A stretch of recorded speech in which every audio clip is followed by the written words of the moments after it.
This is Optimal Startup Daily, episode 508, How to Do Business with Different Personality Types, by Lisa H. with digtofly.com.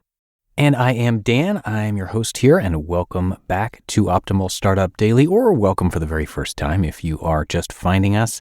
Today, I've got a post from Dig to Fly, so with that, let's get right to it as we start optimizing your life. How to Do Business with Different Personality Types, by Lisa H. with digtofly.com. If you charge for your work, then you know the dilemma between charging hourly versus charging by the project. There are arguments for and against both. For example, if you charge by the project, you could end up doing a lot more work than the project is worth. And if you charge by the hour, you may lose clients to the variability of the cost. Knowing the personality type of the persons you are working with can not only help you in deciding how to charge for your efforts, but make your working relationships a whole lot smoother. The project. When most of my clients ask me to design a website, I quote them a price, design the site, and post it for review a few days later. For the most part, the design elements, like layout, font, colors, and pictures, are left to me. And so when Tom, for whom I had designed 4 club websites in this way, came to me and asked me to design one for his company, I quoted a price and off I went. The players. Tom was happy with the final design. However, Sarah, who I had not met and seemed to be in charge of the project, was not. She gave me a few pointers, and with that, I designed a second site. The same thing happened. Tom was happy with it, and Sarah, once again, was not. Now, instead of designing one site for the quoted price, I had designed 2 and would have to design a third to satisfy her. The drama. After a phone conversation with Sarah, I realized that she wanted the project to be more of a collaborative effort. Not only did she have a specific way that she worked, but she had a specific vision of how she wanted the site to look.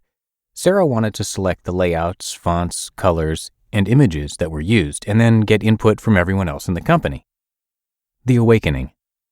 After speaking with Sarah, I knew that even after the third site was created, there could still be more changes to it. I had already put in double the work I had expected and was beginning to feel taken advantage of. The epiphany. And then it occurred to me that Sarah wasn't trying to make the project difficult. We worked differently, and she was just being herself. In that instant, I knew I would need to change my approach to the work. The next day, I sent an email to the company telling them that from now on, I would charge hourly. Problem solved.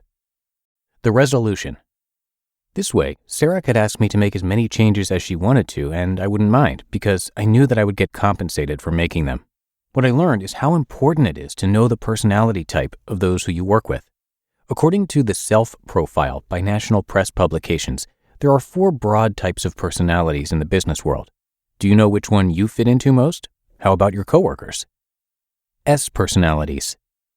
Type: creative, enthusiastic, sociable, impatient, gregarious, involved. Strengths: original, conceptual, warm, approachable, flexible. Weaknesses: unrealistic, devious, impractical, undisciplined, uncontrolled. Preferences: adventure, fun, excitement, getting to the point. Allow sociable people the flexibility to be creative. They seek recognition. Reward their work with enthusiasm. Make sure they get lots of credit and respect their need to be social. E personalities. Type: task-oriented, results-focused, action-oriented, workaholic, hard-charging. Strengths: pragmatic, assertive, directive, competitive, confident, and open to options. Weaknesses: domineering, arrogant, status-seeking. Preference: the bottom line. Take advantage of the fact that this personality type needs to be in control and needs to clean up messes. When business gets bad, they are the ones to call on. L personalities.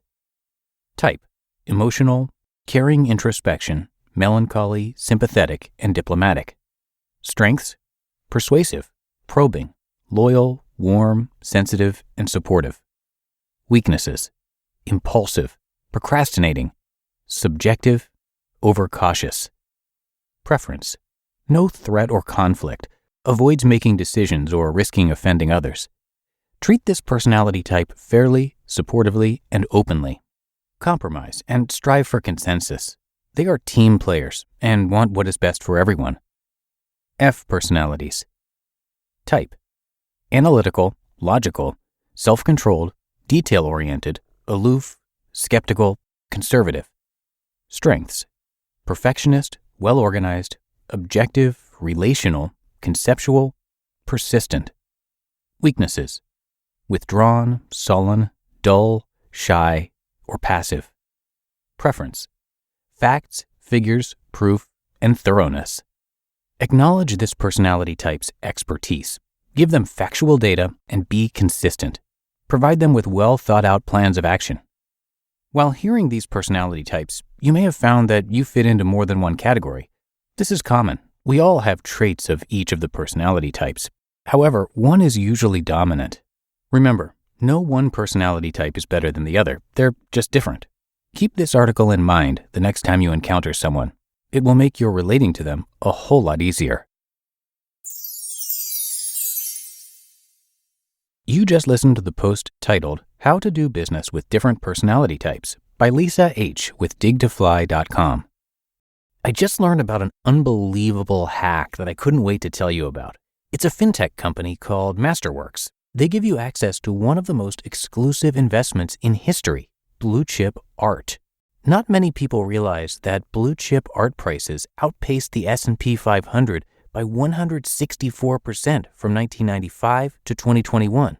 But not everyone has millions to buy a Picasso, and that's why Masterworks is amazing. They let regular people like you and me invest in works by legends like Banksy, Basquiat, and Warhol. Here's how it works. Masterworks analyzed millions of data points to find quality paintings. After they go out and buy them, you can purchase shares representing an investment in those artworks on their platform. With over 330,000 users, demand is high, but you can get priority access with my special link. Just head to masterworks.art/OSD. That's masterworks.art/OSD. See important disclosures at masterworks.io/disclosures. Thank you to Lisa, who is the founder of Getting to Zen, a personal development blog dedicated to those in pursuit of authentic happiness through purposeful living. And thank you to Karl Staib for giving us permission to narrate articles from his site, which is digtofly.com, which, by the way, means dig deep to fly high. Karl helps entrepreneurs understand their struggles and turn them into stepping stones. And he has a lot of personal experience in this area because in 2010, he was diagnosed with testicular cancer and then was laid off from his job just a year later. And while those were difficult situations, he now calls them blessings in disguise. And since then, he stopped doing work that doesn't fit in with his passions. And instead, he now focuses on things that he truly cares about. He's the author of the book, Bring Gratitude, and he's got a lot to offer on his site. So come by digtofly.com to check it all out. And I have that linked for you in this episode's description. By the way, Karl also has a podcast, which you can find wherever you get your audio. It is called the Dig to Fly Podcast. But that is it for today. Hope you're having a great weekend, and I will be back with you tomorrow, where your optimal life awaits.